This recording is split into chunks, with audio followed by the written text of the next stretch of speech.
Hey everybody, Lee from PcjunkieMods here. So now that Mod 24 / Game 24 is over and my buddies BS Mods have won Mod 24 and I'm back from France, we're going to check out a case today. What I have in front of me is the Phanteks Enthoo Evolv. It is a micro ATX / ITX case. It is very nice. Phanteks is quickly working their way to the top of my customer selling chassis. Basically, I'm pushing their cases left and right because for the price, you can't beat it. So let's get into this case. It supports micro ATX, which is considered, I guess, UATX, and also mini ITX. It supports quite a few different radiator configurations. It supports on top, it supports a 240 rad, which is two 120mm fans, or two 140mm fans, which it also supports a 280mm radiator.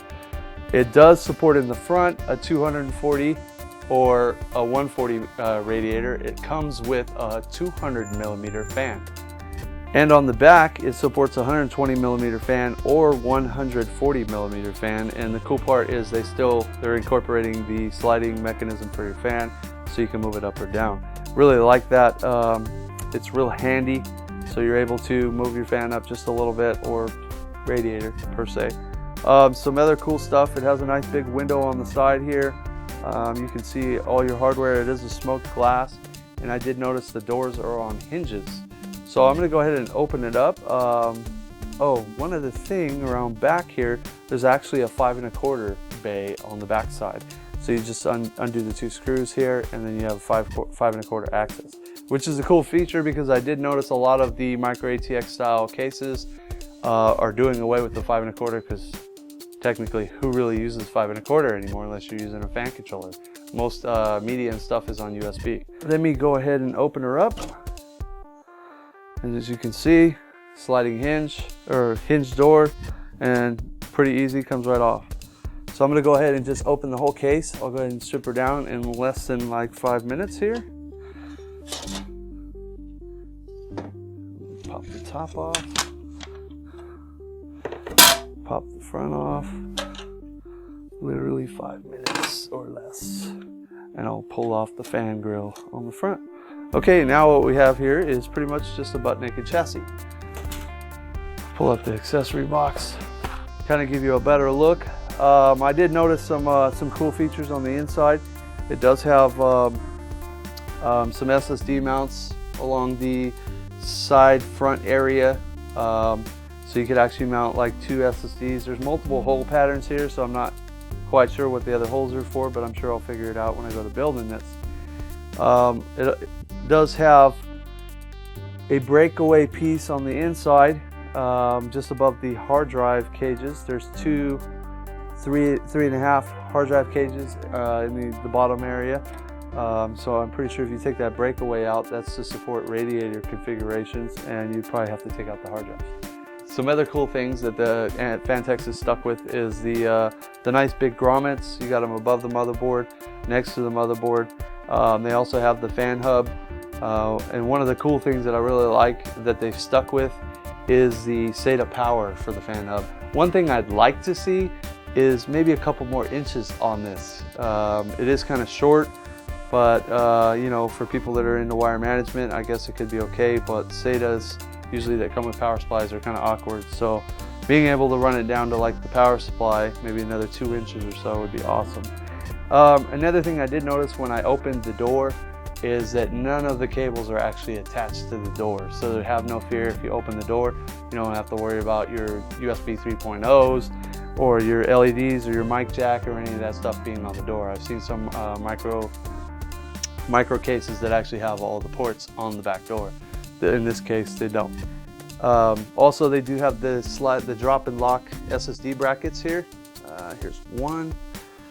So drop and lock, pop it out, put it back in. There's 2 locations for it on the back of the motherboard tray. They have a nice big cutout for behind the CPU area on the motherboard. And then it has a bottom mounted power supply.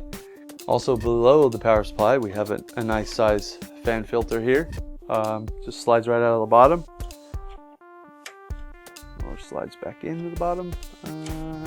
Bam, voila. Speaking of fan filters, let me show you the front one. It does cover up the 200mm fan. This is the front fan filter. It's just got 4 little push pin things, so it pushes onto the front of the case very easy and breaks away very easy. I did notice that this mesh actually went up higher than where you could see through. So as you can barely see my face here, this part here has mesh, but you can't see through that. So I was like, well, maybe that's for like in case you put a 240 rad in there, and lo and behold, there is actually a breakaway piece to get more airflow on the front if you have like a 120 fans instead of the 200mm fan, which that is a very nice afterthought. I like that because I will probably be water cooling, so definitely will come in handy. And then I also noticed on the front piece there's an LED at the bottom of the chassis area on that front piece, and it's for the, I want to say, the hard drive LED or power LED. There's a little bit of a piece of acrylic across here or plastic that would light up when the LED is inside here. So this is the bottom area of the front piece. This case actually, when I first looked at it, it reminded me of the old G5 case, and I really like that. I finally did acquire one, so it's out in my storage right now, and I will be modding that pretty soon. But so as far as the back area we were talking about, you have USB 3.0, you have a mic and a headphone jack here, and then you also have your power, your reset, and it looks like I said earlier, either your power LED or this one is the power LED, so the front one would probably be the hard drive LED. And then you have your nice Phanteks cable straps. I like those because they're not plastic, cheap, gonna break from heat or anything like that. And then of course all the wires are black, which is a nice feature too. So I'm gonna go ahead and spin the chassis back around, and we're gonna move to the top area here. As far as radiator clearance to the motherboard, you have 68mm clearance. That's from the top of the chassis to the motherboard. So for the most part, you could fit a 25mm fan plus up to a 43mm radiator. So that would equal 68, right? Is my math correct? I don't know. Correct me if I'm wrong. But yeah, so that's quite a bit of clearance.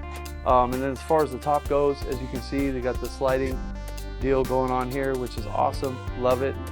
So you got kind of a weird design, but I want to say that, so one side of the fan, no matter what size you use, 120 or 140, would lock into this edge, and then basically wherever your fan lands is where it goes. So this is probably the 120 and this is probably the 140. And then yeah, so that gives you clearance away from the board. I think the motherboard tray lands right about here, so the motherboard's going to be about there. Speaking of clearance, where's my ruler at? I know they say on the box or in the manual what the actual clearance is, but it's in millimeters, so I'm going to go ahead and measure. So the motherboard tray to this edge looks like 1 inch exactly. So that's quite a bit of clearance for a nice small system like this, to be able to have good wire management and stuff like that. The total amount of 5 1/4 that it can handle is 1. I think I did mention that. And the total amount of 3 1/2 would be 3. There's actually 2 here, and then I'm pretty sure that this 5 1/4 drive would convert also to a 3 1/2, which gives you a total of 5 2.5s. So 1, 2, 3, 4, and then 5 up there. So let's go ahead and see what comes with the case. You have the nice Phanteks manual here. And then you have their cool little box that has all the screws and goodies in it. And then looks like you have a pump bracket. Interesting.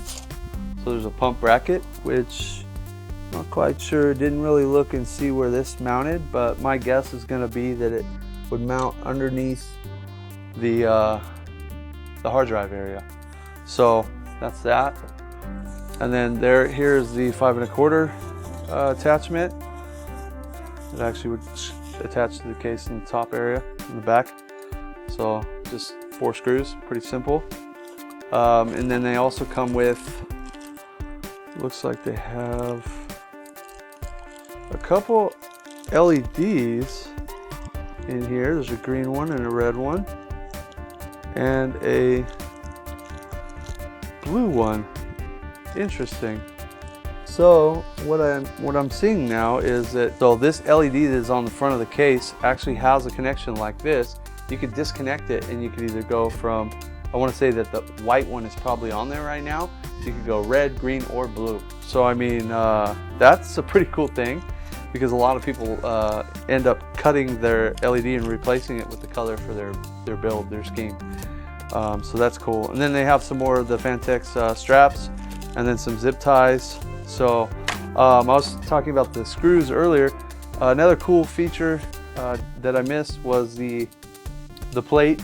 If you decide you wanted to open this all up, there's 4 screws that would remove this plate out of here, and then it would be all nice and open. So that's another cool thing is I did notice, like on some of the other chassis, it's really easy to remove the 5 1/4 area and the hard drive area. Just a couple screws instead of having to use a rivet gun or de-riveting the case with the drill. So another thing that I'd like to mention is the other option that you have for the chassis is it does come in black and it comes in white. So the price point on those two chassis is $129.99 for the black one and $139.99 for the white one when they become available for purchase. That about wraps it up. Thanks for watching my video. Until next time.